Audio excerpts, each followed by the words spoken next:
10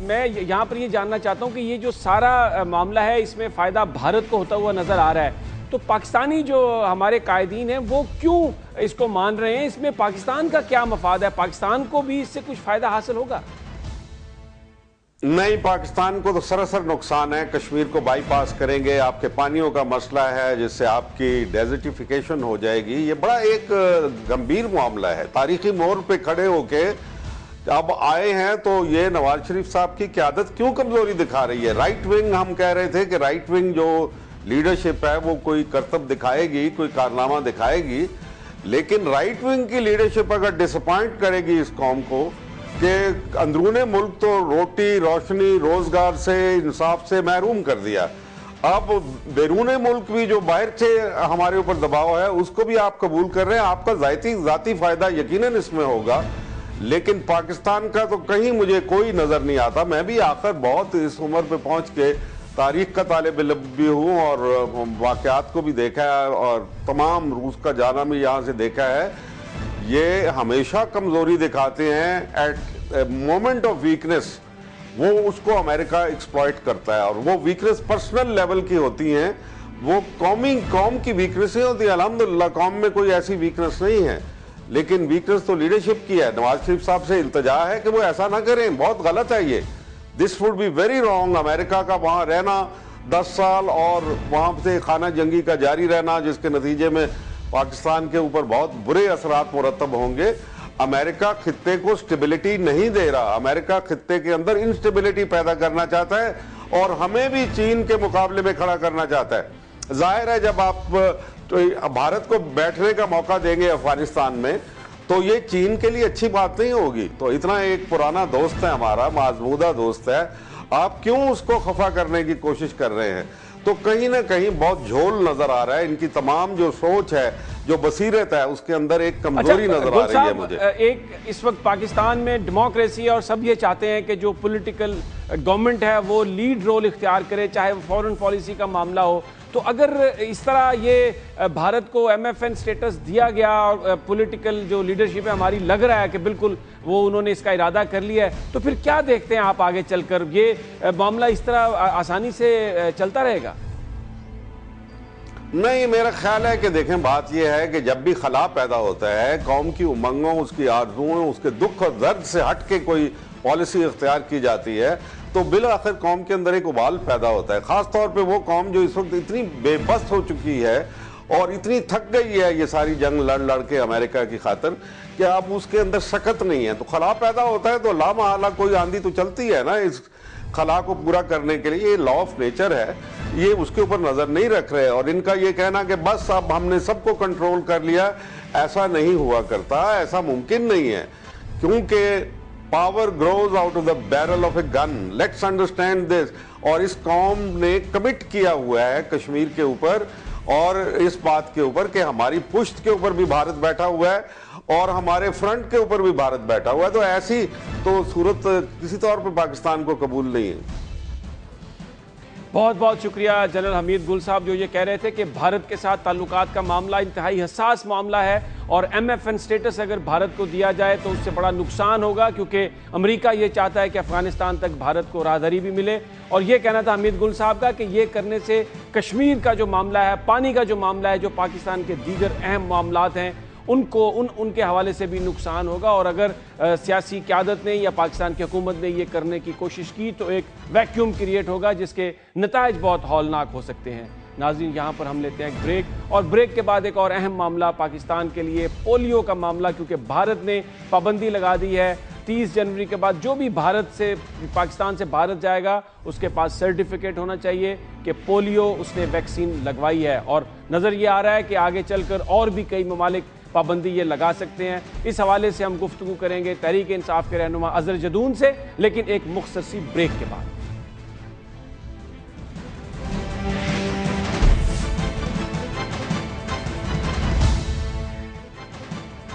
بھارت نے پابندی لگا دی ہے، پاکستان سے آنے والے تمام جو لوگ ہیں ان کے پاس یہ سرٹیفکیٹ ہونا چاہیے کہ انہوں نے پولیو کی ویکسین لی ہے. اور جنوری میں جو بھی بھارت جائے گا پاکستان سے اس کو یہ سرٹیفکیٹ لینا اس کے لیے بہت ضروری ہوگا، اس کے بغیر وہ ٹریول نہیں کر سکیں گے۔ لیکن جو دوسری خبریں آ رہی ہیں، انٹرنیشنل مانیٹرنگ باڈی کا اجلاس ہو رہا ہے دسمبر کے اینڈ میں، جنوری کے پہلے ہفتے میں، اور اس میں فیصلہ کیا جائے گا، اور یہ خدشہ ہے کہ شاید مزید ممالک، بتایا جا رہا ہے کہ 23 مزید ممالک پاکستان پر اسی قسم کی جو ٹریولنگ ریسٹرکشن ہے وہ لگا دیں گے۔ یہ کہہ رہی ہے بین الاقوامی تنظیم کہ گزشتہ 23 ماہ میں کم از کم 5 ممالک میں پولیو کے جو مریض پائے گئے ہیں، وہاں پر پولیو وائرس گئی ہے اور وہ پاکستان سے ٹریول اس نے کیا ہے۔ یہ بتایا گیا ہے کہ سب سے پہلے چائنا میں یعنی 2012 کی جنوری میں 21 بچے وہاں پر ان میں پولیو وائرس ڈیٹیکٹ ہوئی، اور یہ بتایا گیا کہ اس کا سورس پاکستان ہے۔ پھر اس کے بعد اکتوبر میں مصر میں ڈیٹیکٹ ہوئی، اور وہ جو پولیو وائرس تھی وہ بعد میں اسرائیل اور فلسطین بھی گئی، اور یہ بھی بتایا جا رہا ہے کہ شام میں بھی پولیو کے جو وائرس کے کیسز ہیں وہ پاکستان سے ہی ٹریول کر کے گئے ہیں۔ اب ان حالات میں یہ کہا گیا ہے کہ پابندی لگ جائے گی پاکستان سے جانے والے ہر ٹریولر کے لیے، یہ ضروری ہوگا کہ وہ سرٹیفکیٹ لے کہ پولیو کی ویکسین اس نے لی ہے۔ سب سے زیادہ جو کیسز ہیں، سب سے زیادہ جو متاثرہ علاقہ ہے پاکستان میں وہ KPK ہے، اور اس میں بہت ساری جگہوں پر ویکسین کے جو ورکرز ہیں ان کو بھی جانے نہیں دیا گیا، اور یہ کہہ کر اس کو روکا گیا کہ شاید یہ کوئی امریکہ کی CIA اس حوالے سے کوئی ڈیٹا حاصل کرنا چاہ رہی ہے، اور بار بار اس میں رکاوٹیں ڈالی گئی ہیں۔ آج KPK میں کیا صورتحال ہے؟ اب یہ بڑی ایک سنگین صورتحال پورے پاکستان میں کے لیے بن رہی ہے۔ اظہر جدون صاحب تحریک انصاف کے MNA ہیں، ہمارے ساتھ موجود ہیں، ان سے پوچھتے ہیں کہ کیا ہو رہا ہے اس حوالے سے۔ السلام علیکم جناب جدون صاحب۔ جی سمی، وعلیکم السلام۔ اظہر جدون صاحب، یہ بیان کیجئے گا کہ یہ بڑی ایک سنگین صورتحال ہے، اور KPK میں بہت زیادہ کیسز بھی ہیں، اور جو پولیو ویکسین کی کوشش دینے کی جاتی ہے اس میں بھی بڑی رکاوٹیں ہیں۔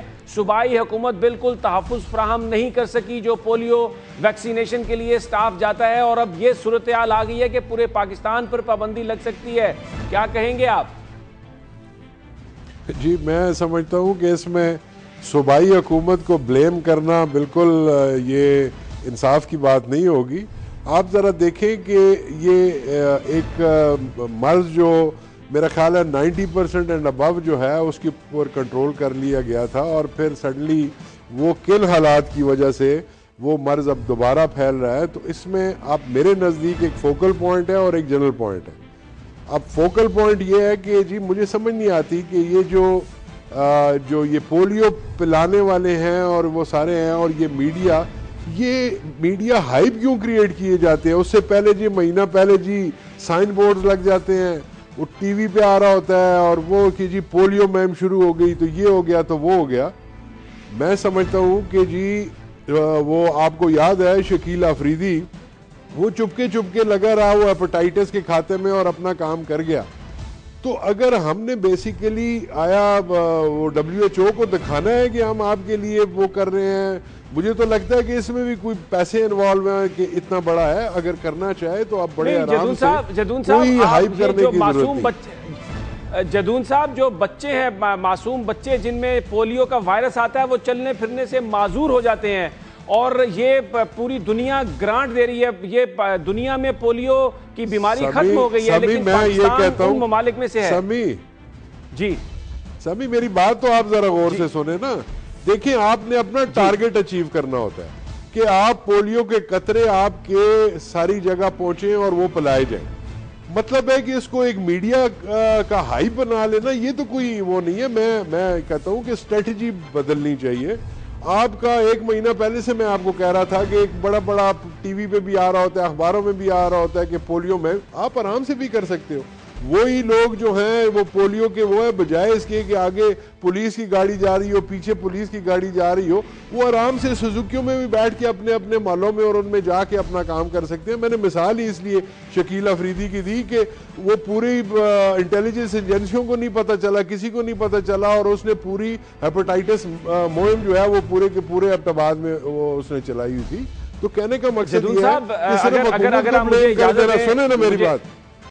جی اگر آپ مجھے سوال کرنے کی اجازت دیں تو بالکل خاموشی سے ہی جو پولیو کے جو ویکسینیشن والے ہیں وہ خاموشی سے ہی جا رہے تھے، لیکن ان پر حملے ہونا شروع ہوئے اور یہ لوگوں کو سیکیورٹی فراہم کرنا صوبائی حکومت کی ذمہ داری تھی، لیکن تحریک انصاف کی حکومت جو پولیو کے لیے جو ویکسینیشن کے لیے جا رہے ہیں ان کو تو تحفظ فراہم نہیں کر سکی، لیکن اپنے سارے ورکر آپ نے بھیج دیے کہ نیٹو کی سپلائی کو روک دیں۔ دیکھیں میں یہی تو کہہ رہا ہوں کہ یہ بڑا عجیب سا ہوتا ہے کہ جب آپ ایک حکومت کی وہ کر رہے ہیں، میں آپ کو یہی کہہ رہا ہوں کہ دیکھیں اسٹریٹجیز، آپ کیوں سیکیورٹی کے اوپر آتے ہیں کہ سیکیورٹی نہیں فراہم کی جا رہی؟ بات یہ ہے کہ آپ اسٹریٹجی کیوں نہیں تبدیل کر لیتے؟ میں یہ کہہ رہا ہوں کہ ایک کام آپ کر لیتے ہو اور سارا سب لوگوں کو پتہ چل جاتا ہے کہ ایک جگہ کے اوپر جی پرسوں سے جی اب بعد میں پولیو کی مہم سٹارٹ ہو رہی ہے یا ایک ہفتے بعد ہو رہی ہے، اور آپ الرٹ کر دیتے ہو ان فورسز کو اور پھر کہتے ہو کہ یار اب جو ہے وہ حکومت جائے اور ان کے ساتھ وہ کرے۔ دیکھیں میں ایک بات بتاتا ہوں، آپ نے اپنا ٹارگٹ اچیو کرنا ہے، آپ نے یہ دیکھنا ہے کہ اگر ہماری یہ اسٹریٹجی، آپ میڈیا اور اس کے اوپر نہ جائیں نا، آپ آرام سے چپکے سے کیوں نہیں کر سکتے؟ میں کہتا ہوں کہ کر سکتے ہیں آپ۔ میں پھر وہ عرض کرتا ہوں کہ چپکے سے ہی ہو رہی تھی، دیکھیں جو چپکے سے ہو رہی تھی، لیکن آپ کیسے کہہ سکتے ہیں؟ آپ کیسے کہہ سکتے ہیں؟ میرے سامنے ہوا ہے جی، میں اس میں میں اس بات کا گواہ ہوں، کوئی چپکے نہیں ہو رہی تھی۔ وہ پہلے اناؤنس کرتے تھے، اخباروں میں آتا تھا، سب کچھ آتا تھا، اور پھر وہ جاتے تھے، اور پھر وہ سیکیورٹی کی آپ بات کرتے ہیں تو سیکیورٹی۔ جدون صاحب یہ ایک عجیب سا نہیں لگتا کہ ایک اچھا کاز ہے، لوگوں میں اگر مہم چلائی جائے، ان کو آگاہی دی جائے، میڈیا پہ بتایا جائے کہ یہ آپ کے لیے بچوں کے لیے بہتر ہے، تو آپ کہتے ہیں کہ اس کام کو نہیں ہونا چاہیے؟ نہیں، میں نے کب کہا نہیں ہونا چاہیے؟ میں نے کہا جو طریقہ کار ہے اس کی اسٹریٹجی بدلنی چاہیے۔ میں نے کب کہا نہیں ہونا چاہیے؟ میں ایک ڈاکٹر یہ کہہ سکتا ہوں کہ یہ کام نہیں ہونا چاہیے؟ دیکھیں نا، آپ میری بات کوئی غلط طرف لے کے جا رہے ہیں۔ میں یہ کہہ رہا ہوں کہ اسٹریٹجی چینج کریں، میڈیا ہائپ نہ کریٹ کریں، آرام سے جائیں اور اپنا مقصد حل کریں اس میں۔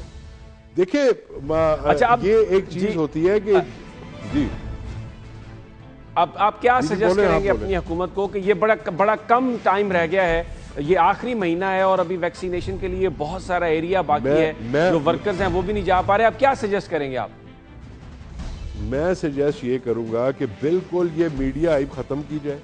لوگوں کو، دنیا کو ہم نے نہیں بتانا کہ ہم کیا کر رہے ہیں، ہم نے لوگوں میں انٹرنل جو پاپولیشن ہے اس میں ایسے جو پولیو ورکرز ہیں یہ گھس جائیں اور جا کے، اور لوگ تیار ہیں، یہ بات نہیں ہے کہ لوگ نہیں پلاتے قطرے یا وہ کرتے ہیں، وہ بالکل تیار ہیں، لیکن وہ آرام سے جائیں، کسی کو پتہ نہ چلے، اور جا کے گھر گھر جا کے وہ کر سکتے ہیں۔ جب آپ پولیس کی گاڑیوں میں ایک وہ سیکیورٹی آپ کہہ رہے ہیں، پولیس کی گاڑیوں میں سیکیورٹی دے کے بھیجیں گے تو آج تک سیکیورٹی نہیں مل سکی، ہمارے 3 منسٹر مارے گئے، وہ جو مارنے والے ہوتے ہیں پھر وہ سیکیورٹی کو نہیں دیتے۔ اظہر جدون صاحب بہت شکریہ آپ کا۔ اظہر جدون کا یہ خیال ہے کہ میڈیا ہائپ نہیں ہونی چاہیے، کیمپین نہیں ہونی چاہیے، اور خاموشی سے جا کر ویکسینیشن کا کام ہونا چاہیے، لیکن ایک بڑا سنگین معاملہ، بڑی سنگین صورتحال اس وقت۔ اگلے ماہ میں یہ پابندی لگ سکتی ہے، بہت سارے پورے پاکستان پر جو ٹریول باہر کرتے ہیں، کچھ ممالک یہ پابندی لگا سکتے ہیں۔ ناظرین یہاں پر وقت ہے بریک کا، اور بریک کے بعد ہم بات کریں گے پاکستان آرمی کے سربراہ جناب جنرل راحیل شریف نے آج کوئٹہ میں ایک خطاب بھی کیا، پاسنگ آؤٹ پریڈ تھی، اس میں انہوں نے شرکت کی اور بڑی اہم سٹیٹمنٹ دی، جس میں ان کا یہ کہنا تھا کہ پاکستان کی فوج جو ہے وہ مکمل طور پر جو بھی ڈیولپمنٹ کا کام ہے بلوچستان میں، اس کے حالات کو بہتر کرنے کے لیے ہر قسم کا رول ادا کرنے کے لیے تیار ہے۔ کیا میسج تھا ان کی تقریر میں، اس پر ہم بات کرتے ہیں، لیکن ایک مختصر سی بریک کے بعد۔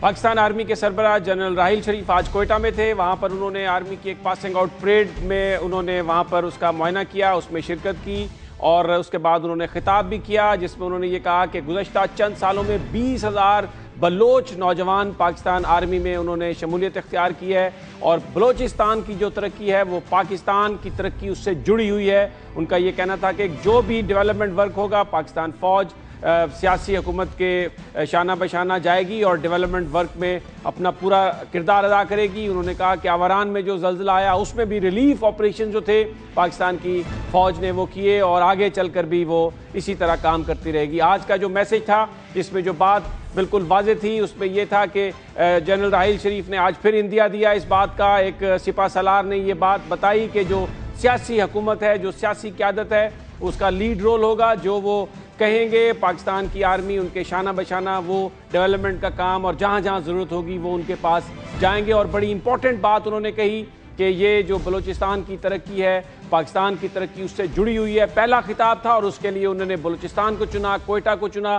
کیا اور مزید اس میں میسیجز تھے؟ کوئٹہ چلتے ہیں، جناب انوار کاکڑ جو بڑی گہری نظر رکھتے ہیں ان معاملات پر، وہ ہمارے ساتھ موجود ہیں۔ السلام علیکم کاکڑ صاحب۔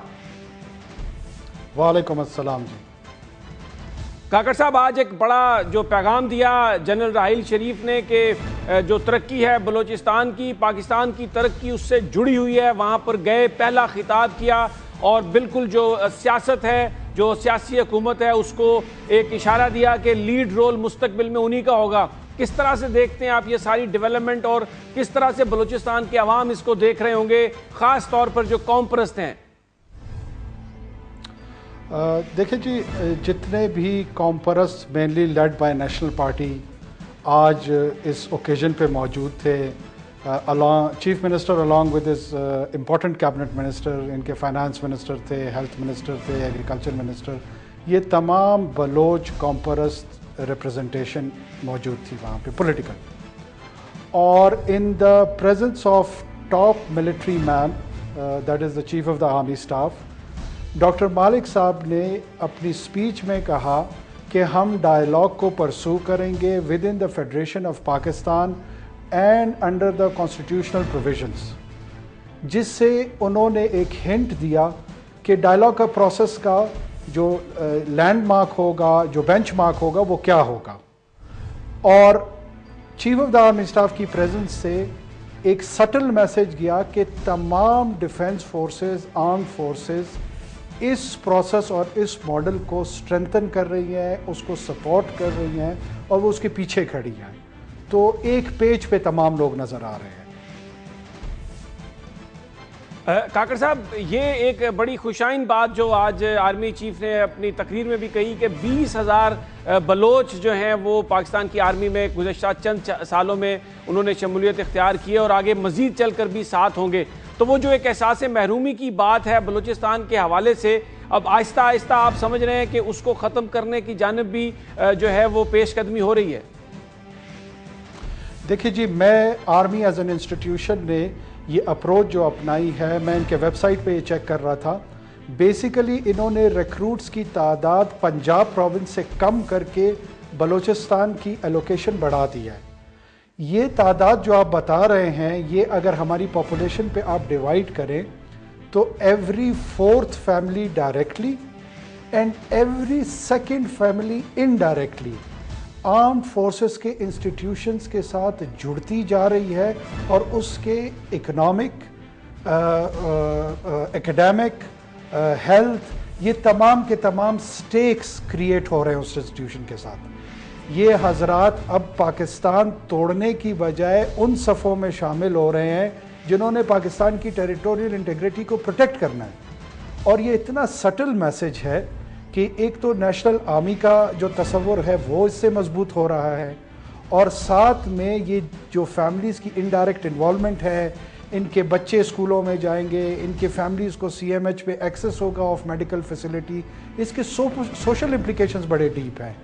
اور یہ چند سالوں کے اندر آپ کو سوشل انٹیگریشن نظر آئے گی بلوچ سوسائٹی اور اسٹیٹ آف پاکستان کی، جو کہ میرے خیال میں بہت بہت شکریہ انوار کاکڑ صاحب، بہت شکریہ۔ بڑی امپورٹنٹ خبر کوئٹہ سے جو آئی، جس میں آرمی چیف کی موجودگی میں جو گفتگو کے حوالے سے بات کی گئی قوم پرستوں کے ساتھ پاکستان کے آئین کے فریم ورک کے اندر، اور وہاں پر جنرل راحیل شریف کی موجودگی، اس بات کا بڑا واضح پیغام تھا کہ لیڈ رول سیاست دانوں کا ہے، سیاسی حکومت کا ہے، اور پاکستان کی فوج ان کے شانہ بشانہ کھڑی ہے ہر قسم کے کام میں ان کی معاونت کے لیے۔ اب ایک اور امپورٹنٹ سٹوری کی جانب چلتے ہیں۔ بنگلہ دیش سے یہ خبر آئی ہے کہ جماعت اسلامی کے امیر ملا عبد القادر، جن کی عمر 65 سال تھی، انہیں ڈھاکہ کی ایک جیل میں سزائے موت دے دی گئی ہے، انہیں پھانسی پر لٹکا دیا گیا ہے۔ ان پر الزام یہ تھا کہ 1971 میں انہوں نے پاکستان کی فوج کے ساتھ کھڑے ہو کر جنگ کی تھی۔ بنگلہ دیش بننے کے وہ مخالف تھے۔ پاکستان جس وقت ٹوٹ رہا تھا وہ ان لوگوں میں سے شامل تھے جو پاکستان کو توڑنے والی قوتوں کے خلاف لڑ رہے تھے۔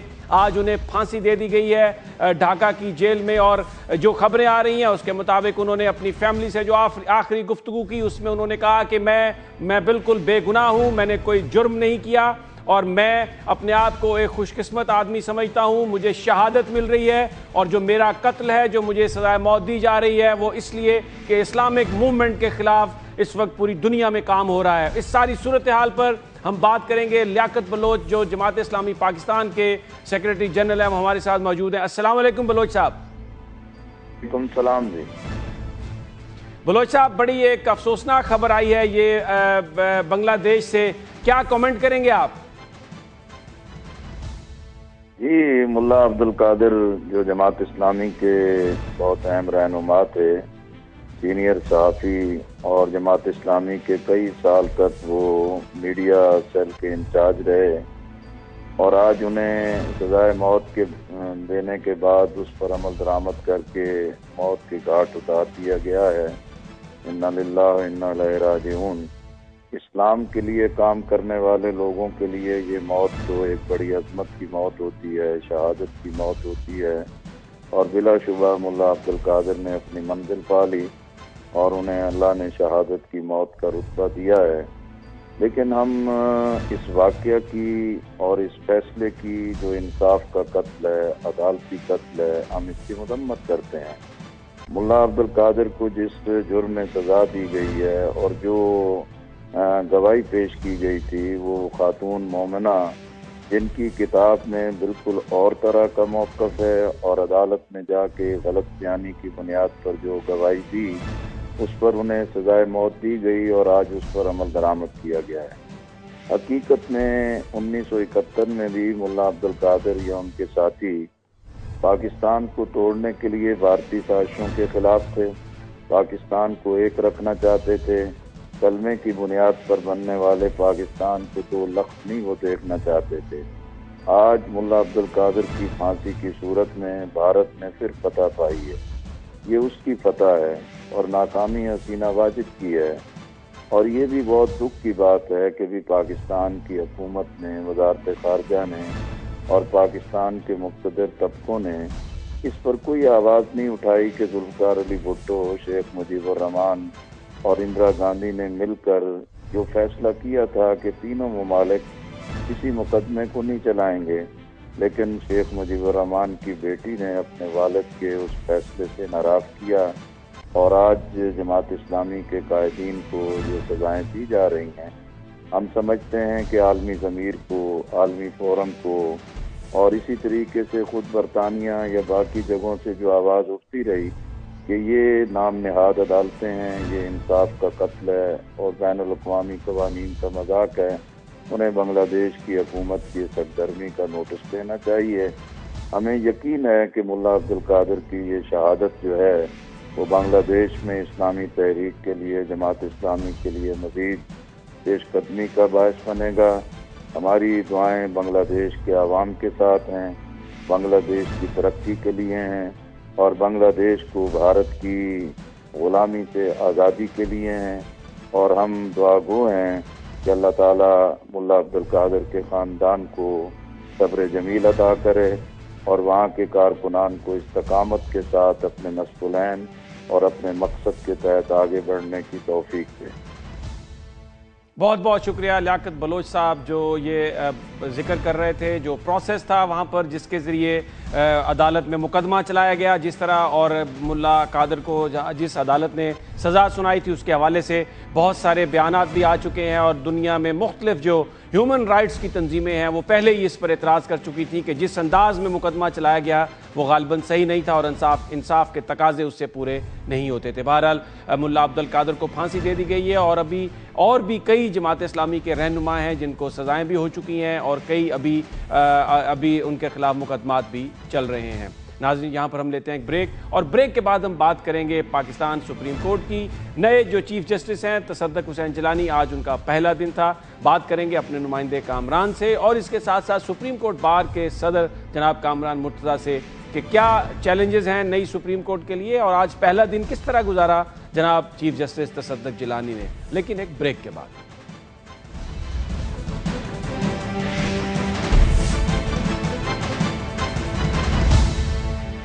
آج سپریم کورٹ آف پاکستان میں پاکستان کے 21ویں چیف جسٹس تصدق حسین جیلانی نے اپنا چارج سنبھالا۔ سب سے پہلے انہوں نے ایوان صدر میں اپنے عہدے کا حلف اٹھایا، اس کے بعد وہ سپریم کورٹ میں گئے، وہاں پر انہوں نے معمول کی کارروائی میں حصہ لیا۔ پہلا دن تھا، کیا ان کا آج کس طرح کا دن گزرا چیف جسٹس آف پاکستان کا عدالت میں، اس حوالے سے آج ہم گفتگو کریں گے۔ ہمارے ساتھ موجود ہیں ہمارے نمائندے کامران، اور اس کے بعد ہم سپریم کورٹ بار کے جو پریزیڈنٹ ہیں کامران، ان کا بھی نام ہے کامران مرتضیٰ، ان سے گفتگو کریں گے۔ سب سے پہلے ہم چلتے ہیں اپنے نمائندے کامران خان کی جانب۔ السلام علیکم کامران۔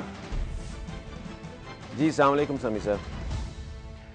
کامران، ویسے تو تصدق جیلانی صاحب 2004 سے سپریم کورٹ میں ہے، لیکن آج بطور چیف جج ان کا پہلا دن تھا۔ ذرا بیان کیجئے گا کہ آپ نے کس طرح انہوں نے وہ دن گزارا، اور کوئی فرق آپ نے محسوس کیا جو آج کی سپریم کورٹ تھی کل کی سپریم کورٹ سے آپ کو کچھ مختلف نظر آئی؟ جی سمی صاحب، بنیادی طور پر تو آپ نے صحیح کہا کہ 2004 سے جسٹس تصدق حسین جیلانی جو کہ اب چیف جسٹس ہیں وہ سپریم کورٹ میں کام کر رہے ہیں، اور ہم نے انہیں جو ہے مختلف بینچز میں کام کرتے دیکھا، ان کو سنا، وکیلوں سے جو ان کا انٹریکشن تھا اس کو دیکھا، تو بظاہر تو اس لحاظ سے تو کوئی فرق نہیں تھا، لیکن ایک جو تاثر لیا جا رہا تھا کہ چیف جسٹس کے افتخار محمد چودھری کے ریٹائرمنٹ کے بعد جو ہے ایک جو کلائمیکس تھا اس کا اینٹی کلائمیکس ہو جائے گا، ایسی بات قطعی طور پر نہیں ہے۔ جسٹس تصدق حسین جیلانی بظاہر دھیمے مزاج کے اور نرم خو اور سافٹ سپوکن ہیں، لیکن جہاں اصولوں کی بات ہے اور جہاں انصاف کی فراہمی کے عمل کی بات ہے، جہاں ڈسپنسیشن آف جسٹس کی بات ہے، تو ان کے جو کولیگ جو ان کو جانتے ہیں اور جو وکلا وغیرہ جن کا ان سے واسطہ رہتا ہے، اور ہم نے خود ان کو دیکھا ہے کہ ایسے معاملات میں انہوں نے بہت سخت فیصلے جو ہے وہ کیے ہیں جو قطعی طور پر ان کی پرسنالٹی سے میچ نہیں کرتے، یعنی ان کے دھیمے پن کو، ان کے سافٹ سپوکن ہونے کو یہ نہیں سمجھ لینا چاہیے کہ ان کے جو فیصلے ہوں گے وہ بھی اسی طرح کے سافٹ ہوں گے، قطعی طور پر ایسا نہیں ہے۔ اور میرا یہ خیال ہے کہ آج کامران بتائیے، آج انہوں نے کامران آج پہلا دن تھا، آج کوئی آرڈر انہوں نے پاس کیا، آج کیا کیا؟ جی سمی صاحب، آج سب سے اہم جو تھا وہ تو انہوں نے جو جوڈیشل آرڈر انہوں نے کیا ہے وہ از خود نوٹس ہے، جو انہوں نے کل گزشتہ روز جو فوٹیج ایک چوری ہوئی تھی سپریم کورٹ سے، اس حوالے سے انہوں نے جو بات کی تھی، اس حوالے سے انہوں نے میڈیا کے نمائندوں کو ایشور کیا تھا کہ ہم اس کے اوپر ایکشن لیں گے، اور آج پہلے ہی دن انہوں نے یہ میڈیا کی آزادی کے لیے یہ نوٹس لیا ہے، اور خاص طور پر انہوں نے جب یہ آج کورٹ لگی تھی 11:30 بجے، جب وہ حلف اٹھانے کے بعد کورٹ روم نمبر 1 میں آئے تھے، سب سے پہلے انہیں اٹارنی جنرل نے مبارکباد دی۔ اس کے بعد جب کیسز کی سماعت ختم ہونے لگی تو پھر ہم میڈیا کے نمائندے ہم روسٹرم پر گئے تھے، اور ہم کورٹ رپورٹرز نے ان کو پہلے مبارکباد دی اور ان سے یہ کہا کہ آپ کے علم میں ہوگا کہ گزشتہ روز جو واقعہ ہوا تھا، ہم یہ چاہتے ہیں کہ اس کا نوٹس ہو تاکہ آپ کے دور میں آئندہ کوئی ایسا واقعہ دوبارہ رونما نہ ہو، اور جو ڈسکریمنیشن کا الزام عدالت پر لگتا ہے کم از کم عدالت کے اوپر ایسا الزام نہ لگے۔ اس کے اوپر چیف جسٹس صاحب نے بہت ہی انہوں نے مہربانی کی کہ اس کے اوپر انہوں نے کہا کہ میرے یہ نوٹس میں ہے، یہ واقعہ میرے علم میں ہے، میں نے آج ہی چارج سنبھالا ہے اور میں آج ہی اس کے اوپر نوٹس لوں گا۔ اتنی سی بات انہوں نے کی تھی، اور اس کے 1-1.5 گھنٹے کے اندر جب سماعت ختم ہو گئی تو ہم نے دیکھا کہ انہوں نے باقاعدہ طور پر اس کا آج کو نوٹس لیا اور باقاعدہ ایک جوڈیشل آرڈر جو ہے وہ پاس کیا، جس میں اس گزشتہ واقعے کی ایک کے لیے تحقیقات کے لیے ایک اسپیشل جو انکوائری آفیسر ہیں ان کو اپوائنٹ کیا ہے، اور ایڈیشنل رجسٹرار ہیں وہ سپریم کورٹ کے جو اس سارے معاملے کی تحقیقات کریں گے۔ تو یہ معاملہ اب چیف جسٹس کے نوٹس میں ہے۔ کامران بہت شکریہ آپ کا۔ اب ہم چلتے ہیں جو سپریم کورٹ بار کے صدر ہیں کامران مرتضیٰ، وہ بھی ہمارے ساتھ موجود ہیں۔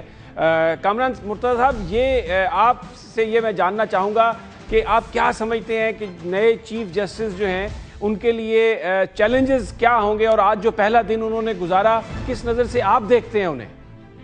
دیکھیے، آج پہلا دن تھا اور پہلے دن میں انہوں نے اوتھ بھی لینا تھا، تو 10-11 بج گئے اس میں اوتھ لینے میں، اور دن آتے سار انہوں نے کورٹ کی کارروائی شروع کی ہے۔ اس میں سب سے پہلا کیس میڈیا کا لیا ہے جو ان کے ساتھ ڈسکرمنیشن ہوئی ہے، اور وہ سو موٹو لینے کے بعد کچھ اور کیسز کرنے کے بعد پھر وہ فل کورٹ کے لیے چلے گئے۔ ان کا اپنا انٹرنل اجلاس تھا، انہوں نے اپنی آئندہ اپنا جو ان کے پاس ٹینور ہے، جتنا وقت بھی ہے ان کے پاس، اس کے لیے انہوں نے آج گائیڈ لائن طے کی ہوگی۔ ایک چیز کل انہوں نے واضح کر دی تھی، انہوں نے سو موٹو کا انہوں نے کہا کہ اس معاملے کو ریکنسیڈر کریں گے۔ اصل میں جو سب سے زیادہ اختلاف اس وقت پایا جاتا ہے، یا جو پرانے دور میں جو سب سے زیادہ جو چیز ڈسپیوٹڈ رہی، جس کو بعض لوگوں نے بہت اچھا کہا اور بعض لوگوں نے بہت برا کہا، وہ سو موٹو کا اختیار تھا۔ اور سو موٹو کے معاملے میں پرابلم یہ تھا کہ اس حوالے سے کوئی قواعد و ضوابط موجود نہیں تھے۔ اچھا کامران صاحب، یہ سو موٹو نوٹس کے حوالے سے آپ بات کر رہے ہیں، اگر یہ اس کا سلسلہ اگر کچھ اور انداز میں چلا تو یہ بیان کیجیے گا پھر وہ جو ایک ہیومن رائٹ سیل بنایا ہوا تھا سپریم کورٹ جس میں لوگ کمپلینٹس کرتے تھے اور ان کی بنیاد پر پھر جج صاحب نوٹس لیتے تھے، تو وہ رول ختم ہو جائے گا اس سیل کا؟ نہیں، ایسا نہیں ہوگا کہ ہیومن رائٹ سیل کا رول ختم ہو جائے گا۔ آپ دیکھیے کہ پہلا کیس جو لیا گیا آج سو موٹو نوٹس لیا گیا ہے، وہ میڈیا کے حوالے سے یا سپریم کورٹ کی اپنی ایڈمنسٹریشن کے حوالے سے لیا گیا ہے، تو ہیومن رائٹس کا رول بھی رہے گا، مگر اس میں کچھ قواعد وضع ہو جائیں گے۔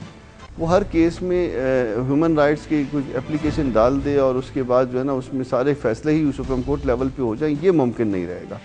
وہ طریقہ کار ایک وضع ہو جائے گا، وہ رولز جب فریم ہو جائیں گے تو سب کو پتہ چل جائے گا کہ کون سے معاملات جو ہیں یہاں پہ ڈائریکٹ آنے ہیں اور کون سے معاملات نہیں آنے، کون سے معاملوں میں از خود نوٹس ہو سکتا ہے اور کون سے معاملوں میں از خود نوٹس نہیں ہو سکتا۔ ایک چیز ذہن میں رکھیے کہ اپنا نئے چیف جسٹس کے پاس جو وقت ہے، مدت ہے، وہ کچھ مہینوں کی ہے، تو اب ان سے کوئی ایسی کوئی ایکسٹرا آرڈنری امیدیں بھی نہ باندھیں کہ کچھ مہینوں میں وہ جو ہے نا بہت بڑی چینج لے آئیں گے، مگر تبدیلی کی طرف ایک سفر جو ہے وہ شروع ہوگا، وہ آپ دیکھیں گے کہ ایک خوشگوار۔ اچھا کامران صاحب، ماضی میں ایک بڑا تنازع تھا قومی اسمبلی کے ساتھ کہ پبلک اکاؤنٹس کمیٹی جب مالی معاملات کی تحقیقات چاہتی تھی سپریم کورٹ کی تو وہ چیف جسٹس افتخار چودھری صاحب اس کو ریفیوز کرتے تھے۔ یہ بیان کیجیے گا کہ اب یہ معاملہ کس طرح سے چلے گا؟ کیا جو مالی معاملات ہیں اس کے حوالے سے ایکسیس ملے گی پبلک اکاؤنٹس کمیٹی کو؟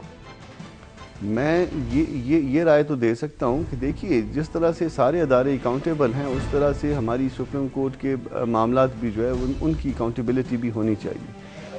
مسئلہ یہ ہوا کہ جو ہم نے ججز اپائنٹ کیے اس میں کوئی اکاؤنٹیبلٹی نہیں ہے، اس میں ایک جوڈیشل کمیشن تھا اور جو پارلیمانی کمیشن تھا اس کو ہم نے جو ہے نا وہ اس طرح سے ریڈنڈنٹ بنا دیا۔ اسی طرح سے اگر کوئی ہم سے جو پیسے دینے والے اگر وہ آپ کا وہ آڈٹ کروانا چاہ رہے ہیں تو اس میں کوئی مائنڈ کرنے والی بات نہیں ہے کہ یہ کوئی سپیریٹی کمپلیکس میں ہم کو نہیں آنا چاہیے، بلکہ جس کو ہمارے حسابات چیک کرنے ہیں ایون عام پبلک کے لیے بھی اوپن ہونے چاہیے، جس کو بھی یہ حسابات چیک کرنے ہیں وہ آ کے حسابات چیک کرے۔ تو میرا خیال ہے کہ اس میں ریزسٹ کرنا نہیں چاہیے۔ اگر ہم ریزسٹ کریں گے اور ہمارے معاملات ٹھیک ہوں گے تو بھی ہمارے بارے میں شکوک پیدا ہوں گے، تو میری رائے یہ ہے۔ اچھا کامران صاحب، یہ بیان کیجیے گا کہ سپریم کورٹ بار کی جانب سے یہ ایک آیا کل بھی نوٹیفیکیشن کے جو ڈنر تھا وہ سپریم کورٹ بار کی جانب سے نہیں تھا، آپ نے اپنے ایک عہدیدار کی رکنیت بھی معطل کی۔ جب یہ دو واقعے ہو گئے کہ ایک پہلے ان کو مار پیٹ ہوئی اور اس کے بعد کھانا کینسل ہو گیا تو میرے لیے مشکلات پیدا ہو گئی۔ میرے پاس پیغامات آئے کہ یا بیچ میں لوگ انٹروین کرنے والے آئے، میں نے کہا کہ یہ ایک تو ان کو منائیے جن کو مارا پیٹا گیا ہے، اور دوسرا سندھ والوں کو منائیے جنہوں نے کینسل کر دیا کھانا۔ تو وہ درمیان میں جو لوگ تھے وہ مس ہینڈل کر رہے تھے. بہت بہت شکریہ کامران مرتضیٰ صاحب جو یہ کہہ رہے تھے کہ یہ شاید غلط فہمیاں دور ہو سکتی تھی لیکن کچھ لوگ ایسے تھے جنہوں نے ان غلط فہمیوں کو دور نہیں ہونے دیا. بہرحال اچھا ہوتا اگر یہ غلط فہمیاں دور ہو جاتی اور چیف جسٹس افتخار چودھری صاحب کو سپریم کورٹ بار کی جانب سے ہی ڈنر دیا جاتا. ناظرین یہ تھا آج کا پروگرام. کل پھر آپ سے ملاقات ہوگی ٹاپ سٹوری میں نئی خبروں اور انالیسس کے ساتھ. خیال رکھیے گا اپنا. اللہ نگہبان.